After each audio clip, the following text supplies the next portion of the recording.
نحمد ونصلی علی رسولہ الکریم، اما بعد، رب اشرح لی صدری ویسر لی امری واحلل عقدۃ من لسانی یفقہوا قولی۔ اللہم ارنا الحق حقا وارزقنا اتباعہ، واللہم ارنا الباطل باطلا وارزقنا اجتنابہ، آمین یا رب العالمین۔ سورہ جمعہ کا یہ پہلا حصہ تلاوت کیا گیا ہے، اور سورہ جمعہ مدنی صورت ہے، اور تقریباً سن 6 ہجری کے قریب سورت کا یہ حصہ جو تلاوت کیا گیا ہے نازل ہوا ہے۔ یہ سورت 2 حصوں پر مشتمل ہے۔ اس کا آخری حصہ جس میں جمعے کی فضیلت اور جمعے کے قیام کا حکم دیا گیا ہے، وہ بالکل ہجرت کے فوراً بعد جب نبی اکرم صلی اللہ علیہ وسلم نے مدینہ پہنچ کر جمعے کا قیام فرما دیا تھا، اس وقت نازل ہوا تھا۔ اور اس کے بعد یہ حصہ جو پہلا ہے، یعنی سورت کا ابتدائی حصہ ہے، یہ تقریباً غزوہ خیبر کے بعد سن 6 ہجری تک یہ یعنی گویا کہ نازل ہوا ہے۔ اور مناسبت دونوں یعنی خطبوں کے جمع کرنے کی ایک صورت میں یہ ہے کہ چونکہ پہلے حصے میں یہودیوں کی نافرمانی، اور اللہ تعالیٰ نے چونکہ ان کو نبی اکرم صلی اللہ علیہ وسلم کی بعثت سے پہلے وہ ایک امت رہی، اور جس طریقے سے انہوں نے اپنی امت ہونے کی حیثیت کو کھو دیا، اور یہاں تک کہ پھر وہ یہودیت یا قومیت اختیار کر گئے، جبکہ ان کو حکم یہ دیا گیا تھا کہ وہ تورات کے جو احکام اور جو اصول تھے ان سے واقفیت کے بعد وہ اس کے تقاضوں کو پورا کرتے اور اس عظیم ذمہ داری کو ادا کرتے جو حضرت موسیٰ علیہ السلام کی شریعت کے نتیجے میں ان پر عائد ہوئی تھی۔ جب ان پر سے یا انہوں نے اپنے اس ذمہ داری کے قلادے کو اپنے گلے سے اتار دیا، تو اللہ تبارک تعالیٰ نے ان کے مقابلے میں امت مسلمہ کو مبعوث فرمایا۔ تو جس طریقے سے اللہ تبارک تعالیٰ نے یہودیوں کی ناکامی اور ان کی نامرادی کا تذکرہ کیا، اور اس کے مقابلے میں جو یوم سبت کے متعلق ان کے اپنے طرح طرح کے تحریف شدہ قوانین انہوں نے اختیار کر لیے تھے، اس کی مناسبت سے یہاں مسلمانوں کا تذکرہ فرمایا کہ جمعے کا دن اللہ تعالیٰ نے مسلمانوں کو عطا فرمایا، اور یہ ان کے واسطے ایک طریقے کا یوم العید ہے، عید کا دن ہے جو بار بار لوٹ کر آتا ہے۔ اور یہ وہ دن ہے کہ جس میں اس طریقے سے سبت کو یہودیوں کی عبادت کے لیے مخصوص کیا گیا تھا، اسی طریقے سے اللہ تعالیٰ نے جمعے کے دن کو مسلمانوں کے لیے مخصوص فرمایا ہے۔ تو گویا کہ یہودیوں کی پوری تاریخی حیثیت کو ایک پلڑے میں رکھ دیا گیا ہے، اور ایک پلڑے میں امت مسلمہ اس کی بعثت کا مقصد اور اس کی تاریخی حیثیت کو دوسرے پلڑے میں رکھ کر موازنہ کیا گیا ہے۔ اور اس موازنے کو اللہ تبارک تعالیٰ نے قرآن مجید کی ان آیات میں نازل فرمایا ہے، اور یہ موازنہ اور یہ ایک طریقے کا کمپیریزن ہے۔ اس کمپیریزن کو رہتی دنیا تک امت مسلمہ اپنے سامنے رکھے کہ کیا جو کمپیئر اللہ تبارک تعالیٰ نے کیا ہے یہودیوں کے ساتھ امت مسلمہ کو، اور امت مسلمہ کی جو خصوصیات یہاں بیان فرمائی ہیں اس پر قائم رہنا اور اس کے تقاضوں کو پورا کرنا، یہ اصلاً گویا کہ ذمہ داری ہے جو ہر فرد پر اس امت کے عائد ہوتی ہے۔ تو یہ بنیادی کچھ باتیں ہیں جو سورت میں ارشاد فرمائی گئی ہیں۔ اب اللہ تعالیٰ سے کہ عون اور اس کی مدد سے ہم اس سورت کے ابتدائی حصے کو شروع کرتے ہیں اللہ کے نام سے جو بڑا ہی مہربان نہایت رحم کرنے والا ہے۔ یسبح للہ ما فی السماوات و ما فی الارض، تسبیح کرتی ہے ہر وہ چیز اللہ ہی کے لیے جو آسمان میں ہے اور جو کچھ زمین میں ہے۔ اب یہ قرآن مجید کی وہ آفاقی تعلیم ہے، یعنی قرآن مجید جو علم انسان کو عطا کرتا ہے وہ کسی باؤنڈری یا کسی حدود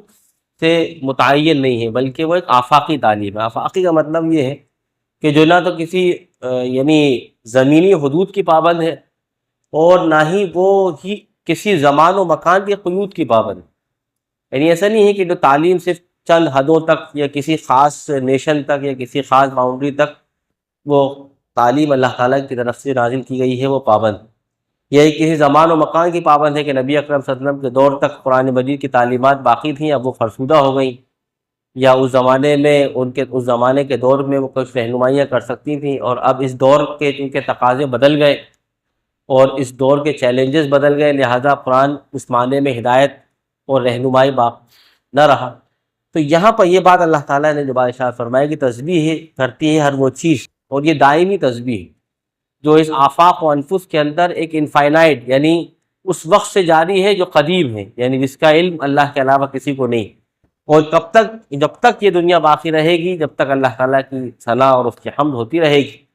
تو یہ قدامت یا یہ جو ایک ابدیت ہے اس تسبیح کے اندر جو آسمان و زمین میں ہر سو جاری و ساری ہے، اس بادشاہ عزیز کی یعنی اس الملک کی، القدوس جو پاکیزہ ہے، نہیں گویا کہ قدوسیت پاکیزگی ہی اس کی صفت، زبردست سے اور حکمت والا ہے۔ یہ چار صفات اللہ تبارک نے حاضر فرمائی، اور ان صفات کے متعلق یعنی ایک حدیث میں جو ایک عمومی قاعدہ ارشاد فرمایا گیا ہے کہ تخلقوا باخلاق اللہ، مسلمانوں کو یہ حکم دیا گیا، اللہ رسول نے فرمایا کہ دیکھو اللہ کی جو اخلاق، اللہ کی جو صفات ہیں ان سے اپنے اخلاق کو مزین۔ تو اللہ تعالیٰ کی صفات الملک ہے، القدوس ہے، العزیز، الحکیم۔ الملک کی جو صفت ہے اللہ تبارک تعالیٰ کی، ظاہر بات ہے کہ وہ اسی کے لیے، اسی ذات کے لیے، اسی ہستی کے لیے سزاوار ہے، وہ کوئی شخص دنیا میں الملک نہیں ہو سکتا۔ قدرت، سلطانیت، اور یوں کہتے ہیں ساورینٹی، پاورز، جو کچھ بھی اس کے یعنی جتنے بھی اس کے روایتیں ہیں پاورز کی، جتنی بھی یعنی اس کے فیکٹرز ہو سکتے ہیں، وہ سب اللہ تعالیٰ پر جا کر ختم ہو جاتے ہیں، اور کوئی بھی اس کے اندر اس کے ساتھ شریک نہیں ہو سکتا کسی بھی معاملے میں۔ تو اللہ تبارک تعالیٰ الملک ہے، تو اس کے بالکل برعکس انسان یعنی ہماری کیفیت عبدیت کی، یعنی جس ہستی کو ہم مانتے ہیں وہ الملک، تو اس کے مقابلے میں جو اس کی عبادت کرنے والا جو ذات یعنی ہم اور آپ ہیں وہ اللہ تعالیٰ کے عبد ہیں۔ تو یہاں پر یوں سمجھیے کہ ایک ایسی حیثیت جو عبدیت کی ہے، جو بالکل کہہ سکتے ہیں ذرے کی، یعنی اس کی کوئی حیثیت نہیں ہے۔ جب وہ اللہ تبارک تعالیٰ جو الملک ہے، جب وہ ایک عبد اللہ تبارک تعالیٰ کی اطاعت و فرمانبرداری کرتا ہے جو الملک ہے،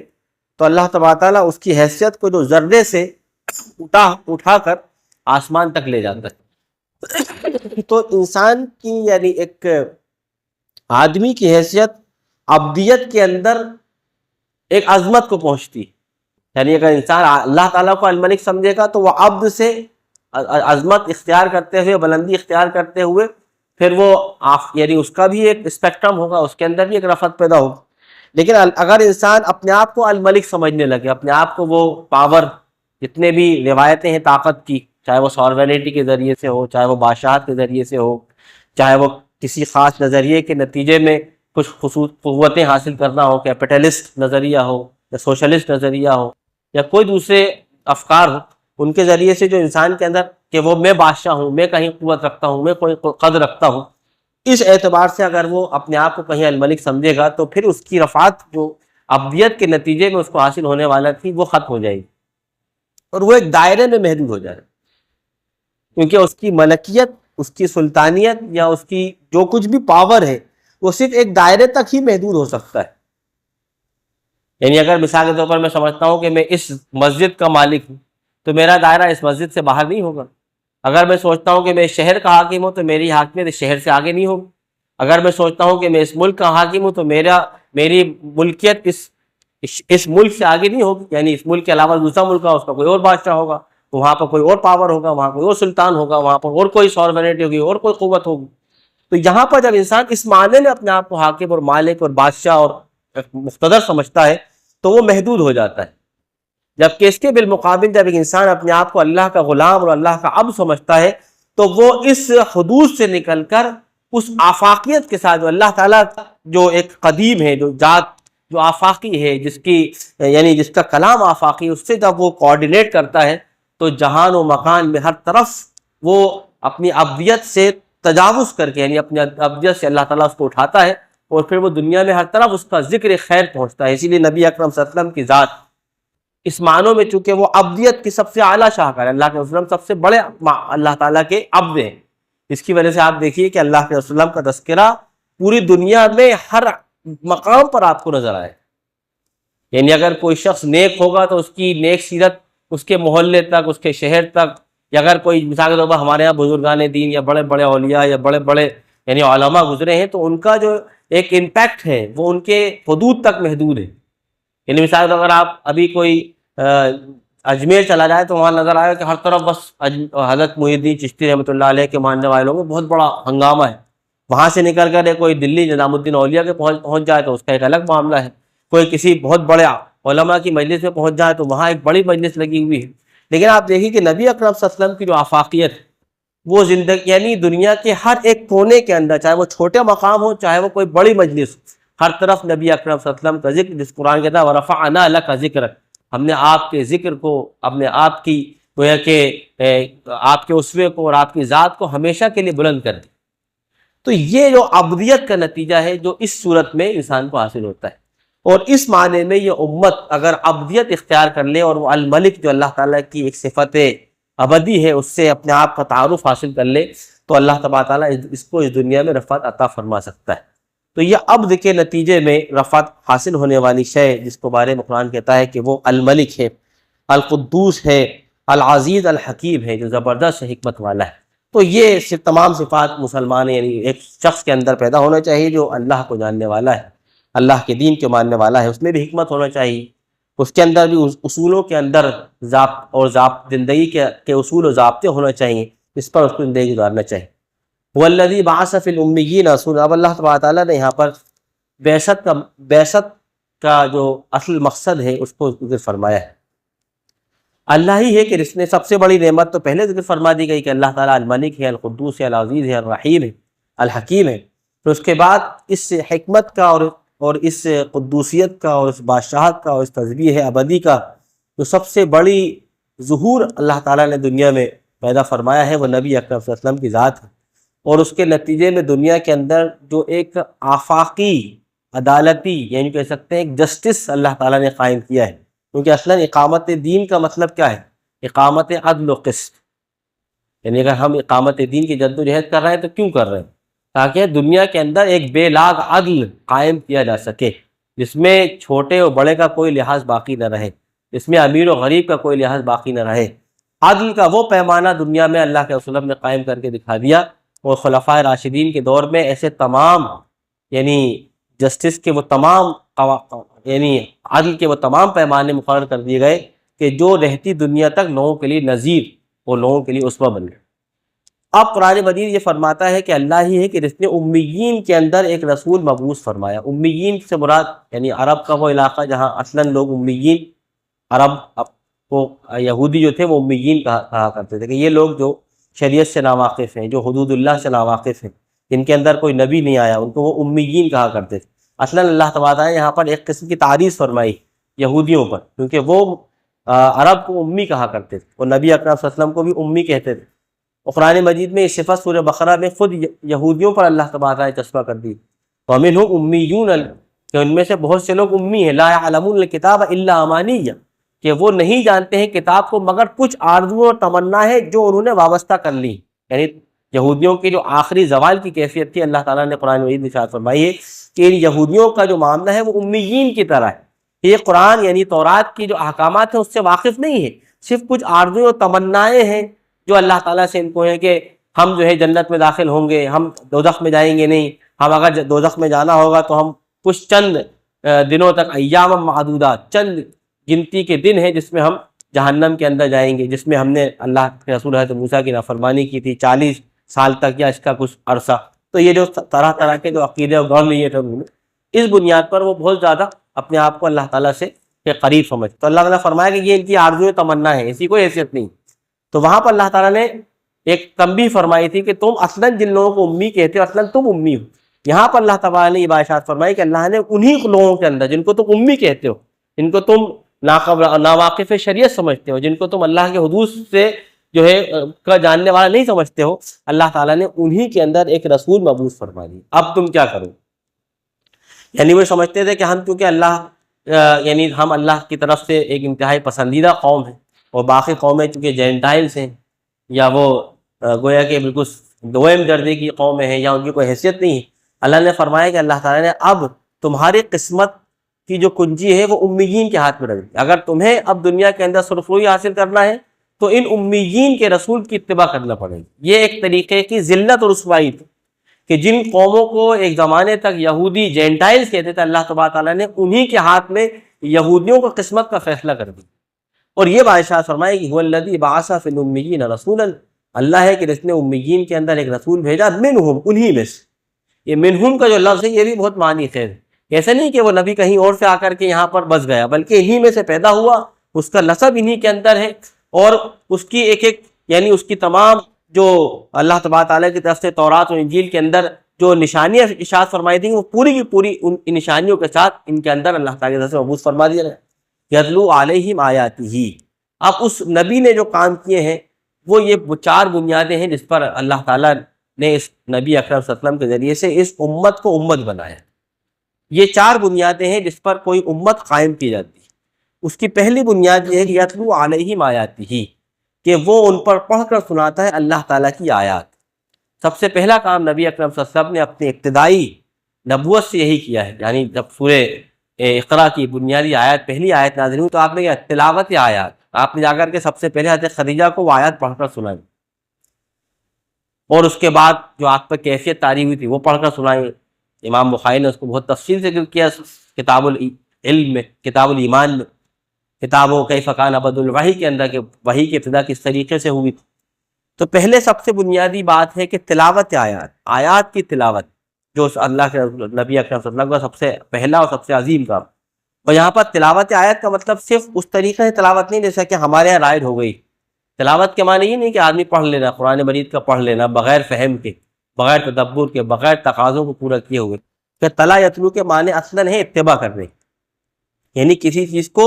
جیسا انسٹرکٹ کرتا جائے ویسے اس کو آپ اختیار کرتے چلے جائیں، اس کو قرآن فرماتا ہے تلا یتلو، کیونکہ قرآن مجید میں قرآن فرماتا ہے کہ اللہ تعالیٰ کے والشمس وضحاہا والقمر اذا تلا، اور سورج کی قسم اور اس وقت کی قسم جو چاشت کا ہے، اور چاند کی قسم جب وہ اس کے پیچھے چلا آتا ہے، یعنی سورج غروب ہو جاتا ہے، چاشت کا وقت نکل جاتا ہے، اور جب اس کے بعد فوراً سورج چاند جو ہے وہ اس کے پیچھے پیچھے چلا آتا ہے، یعنی جو مجھے بات، یعنی چاند اس کی انسٹرکشن کو، یعنی اس میں کہہ سکتے ہیں کہ اس کا تعاقب کرتے ہوئے سورج کے پیچھے پیچھے چاند نکل آتا ہے۔ تو اس طریقے سے تلا یتلو کے معنی ہے کہ جو باتیں اللہ تعالیٰ کی طرف سے آیات قرآنی میں ارشاد فرمائی جائیں، ان کا تعاقب کرتے ہوئے، ان انسٹرکشن کو فالو کرتے ہوئے اس کو اپنی زندگی میں لے کر آنا۔ اسی معنی میں قرآن حجت، قرآن مجید جو حجت ہے، اسی لیے اللہ نے فرمایا کہ القرآن حجت لک او علیک، قرآن یا تو تیرے واسطے دلیل بنے گا یا تیرے اوپر، تیرے اپوزیشن میں، تیرے اگینسٹ میں وہ دلیل بن جائے۔ اور دلیل کی تعریف کیا؟ اگر دلیل کی ڈیفینیشن کیا ہے، یعنی دلیل کسے کہتے ہیں، یعنی ہم کہتے ہیں قرآن دلیل، دلیل کی ڈیفینیشن کیا ہے، حجت کی ڈیفینیشن کیا ہے؟ تو حجت کی ڈیفینیشن یہ ہے کہ حجت اس چیز کو کہتے ہیں کہ جو شعور کو منقلب کر دے اور وجود میں ایک حقیقی تبدیلی پیدا کرے۔ اگر آپ کا شعور منقلب نہیں ہوا اور آپ کے وجود میں اس سے تبدیلی نہیں آئی تو وہ دلیل نہیں، وہ چیز دلیل نہیں۔ نبی اکرم صلی اللہ علیہ وسلم نے اپنی زندگی سے اس حجت کو قائم کر دی۔ لہذا آپ دیکھیے کہ نبی اکرم صلی اللہ علیہ وسلم سے جس شخص نے، یعنی آپ صلی اللہ علیہ وسلم کے ہاتھ پر جو بیعت کرتا تھا، اس کا وجود بھی پلٹ جاتا تھا، اس کا شعور بھی ٹوٹل منقلب ہو جاتا ہے۔ ایسا نہیں تھا کہ شعوری طور پر کوئی اور انسان ہو، وجودی طور پر کوئی اور انسان ہو، جیسے کہ ہم شعوری طور پر کچھ اور ہیں، ذہن کہیں اور ہے، ہمارے جو پریورٹیز ہیں کچھ اور ہیں، ہمارے تقاضے نفس کچھ اور ہیں، اور وجود مسلمان ہے، نماز بھی پڑھنا ہے، زکوٰۃ بھی دینا ہے، کیونکہ اگر صدقہ اور زکوٰۃ نہیں دی لوگ کہیں گے صاحب مال کماتے زکوٰۃ نہیں دیتے، حج بھی کرنا ہے کیونکہ بہت سارا مال ہے تو لوگ کہیں گے صاحب حج نہیں کیا مالدار ہونے کے باوجود۔ تو وجود، ہم اسلام کا وجودی طور پر تو اقرار کر رہے ہیں، لیکن شعور اور ہمارا جو نفس ہے وہ کہیں اور ہے۔ تو حجت کے معنی یہ ہے کہ آدمی کا شعور بھی اور اس کا وجود دونوں ہم آہنگ ہو جائیں، اس اعتبار سے پلٹ جائے جو اسلامی تقاضے ہیں، وہ دلیل بن جائے اسلام اس کے۔ تو اس لیے اس معنی میں قرآن مجید کی جو آیات جن کی تلاوت کی جاتی ہے، جس کو نبی اکرم نے تلاوت فرمایا تھا صحابہ اکرام رضوان اللہ تعالیٰ اجمعین پر، حضرت خدیجہ پر، حضرت عمار پر، حضرت ابو بکر کے سامنے، حضرت عمر کے سامنے، ان سے ان کی ذات کا شعوری اور وجودی حیثیت دونوں تبدیل ہو گئی، جس کے نتیجے میں وہ ایک عجیب انقلاب برپا ہو گیا تھا مکہ کے اندر، کہ جو آپ صلی اللہ علیہ وسلم کی بات سنتا تھا لوگ کہتے تھے کہ فسحر یوسر، ایک ایسی جادوگری ہے جو اثر کرتی ہے لوگوں پر۔ نبی اکرم صلی اللہ علیہ وسلم کی جو بات سنتا ہے بس وہ ان کا گرویدہ ہو جاتا ہے، اس کی پوری زندگی بدل جاتی ہے۔ کل تک جو شخص انتہائی زیادہ جو ہے مطلب برائیوں مبتلا تھا، وہ ایک یکساں اس کی زندگی بدل گئی، وہ خیر کا باعث بن گیا، وہ اخلاق میں انتہائی اعلیٰ اور یعنی افکار اس کے بالکل بدل گئے۔ تو یہ قرآن فرما رہا ہے کہ رسولا منہم یتلو علیہم آیات، ایک رسول ہے جو انہی میں سے ہے اور انہی کے اوپر اللہ تعالیٰ کی آیات کو پڑھ کر سناتا ہے۔ تو کلام الہی کا عملی اور اس کا پریکٹیکل انطباق یہی ہے کہ انسانی زندگی اپنی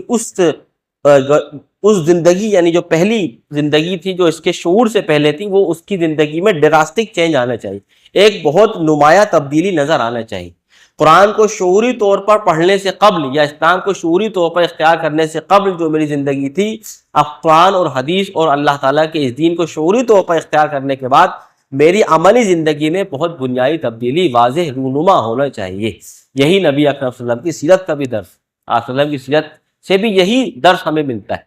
اور آپ دیکھیں کہ اس وقت اس کا بالکل برعکس ہماری کیفیت،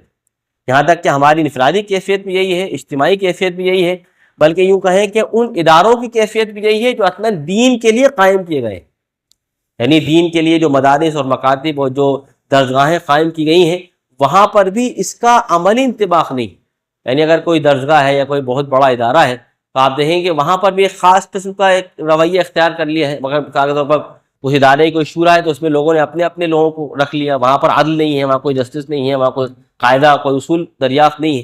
تو اس معنی میں ہم یہ سمجھ رہے ہیں کہ انفرادی یعنی ایک آدمی انڈیویجول زندگی بھی اور اس کی اجتماعی زندگی بھی اور اس کی وہ ادارہ جات جو اس وقت مسلمانوں نے قائم کیے ہیں، وہ سارے کے سارے تلاوت آیات کے اس عملی انطباقی شکل سے پورے طور پر ناواقف، کہ ان کے اندر وہ پریکٹیکل اس کا کوئی آسپیکٹ نظر نہیں آتا۔ اسی لیے بہت سے لوگوں نے اے آئی سے کچھ سوالات کیے، اس میں ایک سوال یہ بھی تھا کہ کیا یعنی مسلم distinguish between the Muslim and non-Muslim on practical aspect، یعنی اگر آپ مسلمان کو ایک نان مسلم سے ڈفرینشیٹ کریں گے تو اس میں کیا ڈفرینس؟ تو اے آئی یہ کہتا ہے کہ اصولی طور پر تو مسلمان بہت ہیں کہ بھائی ان کا وہ عقیدے کے طور پر اللہ کو ایک مانتے ہیں، اور مثال کے طور پر عملی طور پر ان کا عبادت کا نظام ہے، معاشرت کا نظام ہے، لیکن عملی طور پر نان مسلم اور مسلم کے اندر بہت سارا سملیرٹیز ہیں، بہت سارا ایک جیسے ہیں۔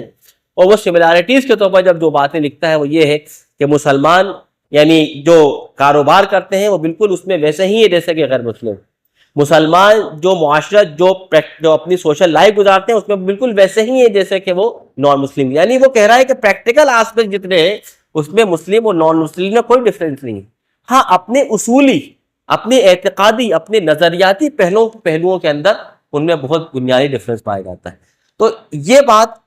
یعنی ایک مشین کہہ رہی ہے، قرآن مجید ہم سے یہ کہہ رہا ہے کہ یتلو علیہم آیاتہ،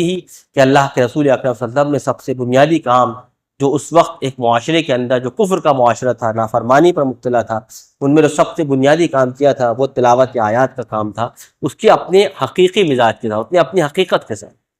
وَيُزَكِّيهِمْ، اور پھر دوسرا کام تھا تزکیہ نفس، کہ نبی اکرم صلی اللہ علیہ وسلم نے ان لوگوں کا تزکیہ فرمایا، ان کے نفوس کو پاکیزہ کر دیا، ان کے اندر اپنی ذات کی کوئی یعنی اللہ کے علاوہ اور اللہ کے دین کے علاوہ ان کے اندر اپنی کوئی حیثیت باقی نہ رہی، یعنی ان کی ذات بھی اللہ کے لیے تھی، ان کے تگ و دو بھی اللہ کے لیے تھی، ان کا ہر چیز اللہ کے لیے تھی، ان کا مال اللہ کا، ان کی کوئی چیز اپنی نہ تھی، ان کی ہر چیز اللہ کے لیے، اس کے دین کے لیے تھی۔ یعنی ان کے اندر بے نفسی کی یہ کیفیت ان کے اندر پیدا ہو گئی تھی کہ اگر وہ کماتے تھے تو اللہ کے لیے، اگر وہ چلتے تھے تو اللہ کے لیے،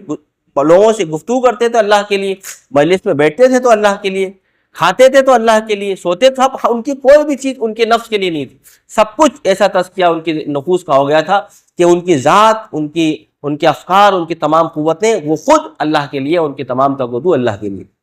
وَيُعَلِّمُهُمُ الْكِتَابَ وَالْحِكْمَةَ، اور اللہ کے رسول اکرم نے ان کو تعلیم کتاب و حکمت سے اس طریقے سے آراستہ کر دیا تھا کہ پوری زندگی سراپا عدل و حکمت سے پر ہو، یعنی ان کی زندگی میں کوئی شخص یہ نہیں کہہ سکتا کہ فلاں مقام پر کوئی ایسی چیز صحابہ اکرام سے زیادہ ہوئی جس میں عدل اور جسٹس نہ ہو، یہ نہیں، سراپا وہ ایک بے لاگ عدل انہوں نے قائم کیا تھا۔ وَإِنْ كَانُوا مِنْ قَبْلُ لَفِي ضَلَالٍ مُبِينٍ، اگرچہ دنیا اس عدل و قسط اور کتاب و حکمت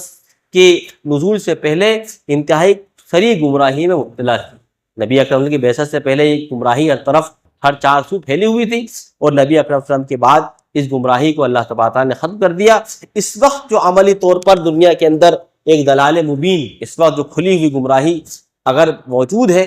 تو وہ ہماری بدعملیوں اور ہماری ناکامیوں کا نتیجہ ہے۔ یعنی قرآن مجید میں نظری اور اصولی طور پر جو باتیں ارشاد فرمائی گئی ہیں، جو آفاقی تعلیم قرآن مجید میں دی گئی ہے، وہ تو ویسی ہی موجود ہے جیسے کہ آپ وسلم کے دور میں تھی اور آج موجود ہے، لیکن عمل کرنے والے جو ایک طبقہ نبی اکرم صلی اللہ علیہ وسلم نے قائم کیا تھا، آپ نے جن صحابہ کو تربیت فرمائی تھی، اس جیسے لوگ اور اس کو پریکٹس کرنے والے ایسی تعداد، ایک بڑی تعداد اب اس وقت گلوب پر موجود نہیں ہے کہ جو نبی اکرم صلی اللہ علیہ وسلم کی ان بنیادوں پر، جس میں تعلیم کتاب تھی، تعلیم حکمت تھا، تزکیہ نفس تھا، اور بے لوث اللہ تعالیٰ کے دین کے لیے خدمت کرنے کا جذبہ جو ان کے اندر پیدا کیا تھا، اس جذبے پر اب اس سواد اعظم میں بہت بڑی تعداد، یعنی ایک بڑی تعداد مسلمانوں کی اس سے عاری ہو چکی. لیکن اللہ تبارک تعالیٰ کا یہ دین چونکہ رہتی دنیا تک قائم رہے گا، یہ آفاقیت اس میں بھی ہے، دین یہ بھی دین اللہ کا ہے، اس میں یہ بھی آفاقی ہے، یہ بھی بلا حدود اور زمان و مکان کی قید سے ماورا ہے. لہذا اللہ تعالیٰ ہر دور میں ایک طائفہ دنیا کے اندر باقی رہے. قرآن فرمایا لا تزال طائفۃ من امتی قائمین علی الحق، رہتی دنیا تک ایک جماعت، ایک طائف حق پر قائم رہے گا. وہ اپنے وجود اور اپنے شعور سے اس حق کو واضح کرتا رہے گا، اس کی پوری اسٹریٹجی، اس کی پوری زندگی اب اس کے شعور اور اس کے وجود سے حق کو لوگوں کے سامنے متعارف کراتی رہے گی. دنیا میں ایسے طائفہ آج موجود ہیں. آپ دیکھیے کہ اس وقت غزہ کے اندر وہ طائف موجود ہے، وہ ٹکڑی موجود ہے جو اپنے وجود سے، اپنے شعور سے اس حق کے تمام ہی مشکلوں اور تمام ہی مزاحمتوں کو کچلتے ہوئے اس حق کے لیے گویا کہ سرفراز، اور اس کے لیے اپنی زندگی اور اپنی ہر چیز کو قربان کرنے کو تیار ہے. طائفہ موجود رہے گا تاکہ ہر دور میں اللہ تبارک تعالیٰ کی طرف سے وہ تکلیف جو اللہ نے ہمیں دی ہے، جو ذمہ داری، اس سے ہم سبکدوش نہ ہو سکیں. ہم اللہ تعالیٰ کے سامنے یہ نہ کہہ سکے تھا اب تو اس زمانے میں ہم پیدا ہوئے تھے، حالات بہت خراب تھے، دین ہمیں ملا نہیں تھا، بالکل فرسودہ، ہم جہاں پیدا ہوئے وہاں پر ہمیں دین کا کوئی شعور نہیں ملا، لہٰذا ہم پر تکلیف جو تھی وہ ختم ہو گئی تھی. اللہ نے فرمایا ہر دور میں اللہ تعالیٰ نے ایک طائفہ اور وہ ایک اسوہ اور نبی اکرم کا ایک نمونہ جیتا جاتا دنیا میں باقی رکھا ہے، تاکہ تمام انسانوں سے، تمام مسلمانوں سے روز قیامت اللہ تعالیٰ اس بنیاد پر سوال کر سکے کہ ہر دور میں اللہ تعالیٰ کی طرف سے ایک طائفہ موجود رہے گا جو حق پر قائم رہے گا، حق پر چل کر دکھائے گا. تمہارے سامنے وہ طائفہ موجود ہے، تم نے اس حق پر اس وقت چل کر کیوں نہ دکھایا اور اس حق کو اس طریقے سے پیش نہ کیوں نہ کیا جبکہ ایک طائفہ تمہارے وقت، تمہارے ان حالات میں موجود تھا اور جو حق پیش کر رہا تھا. تمہیں اللہ تعالیٰ کے سامنے ہم اور آپ کو اس کا جواب دینا ہوگا. وَإِنْ كَانُوا مِنْ قَبْلُ لَفِي ضَلَالٍ مُبِينٍ، اگرچہ وہ اس سے پہلے بہت ساری گمراہی میں تھے. نبی اکرم کی بعثت سے پہلے کی صورت یہ ہے، اور نبی اکرم کی بعثت کے بعد اگر اس وقت کہیں گمراہیاں، کہیں کچھ دلال پھیل رہا ہے تو وہ ہماری کوتاہیوں کا، ہماری یہ کہہ سکتے ہیں کہ بے عملیوں کا، ہماری کاہلی کا، ہماری سستی کا، اور ہماری یہ کہہ سکتے ہیں کہ بے توجہی کا نتیجہ ہے. کہیں ایسا نہ ہو کہ آخر میں اللہ تعالیٰ ہم سے اس بارے میں سوال کرے. تو اس وقت ہر ایک مسلمان پر یہ فرض عائد ہوتا ہے کہ اس طور پر ہم اللہ تبارک تعالیٰ کے اس فرض منظبی کو ادا کریں کہ روز آخرت اللہ کہ اس حدیث کے مصداق میں کلکم راعٍ وکلکم مسئول عن رعیتہ، تم میں سے ہر ایک شخص ذمہ دار ہے اور اس کو اس کی ذمہ داری کے متعلق اللہ تعالیٰ کے ہاں مسئول ہونا ہے، سوال اس سے کیا جائے گا. اللہ تعالیٰ دعا کرتے ہیں کہ اپنی مسئولیت، اپنی ذمہ داری کو ہم سمجھیں اور اللہ کے اس پیغام کو لوگوں تک پہنچانے کی جدوجہد کریں، کوشش کریں. اس کے لیے اب دار میں سخن ہے، جو ہم کر سکتے ہیں ہم کریں. صلاحیتیں اللہ کے علم میں ہیں، اپنی صلاحیتیں جو ہیں ہم لگا دیں. اللہ تعالیٰ جو کچھ ہم سے قبول فرما لے. اللہ تعالیٰ دعا کرتے ہیں کہ اللہ تعالیٰ ہمیں عمل کرنے کی توفیق عطا فرمائے. صدق اللہ العظیم ونفعنی وإیاکم بالآیات والذکر الحکیم. واللہ تعالیٰ علی خیر خلقہ محمد وآلہ وصحبہ اجمعین.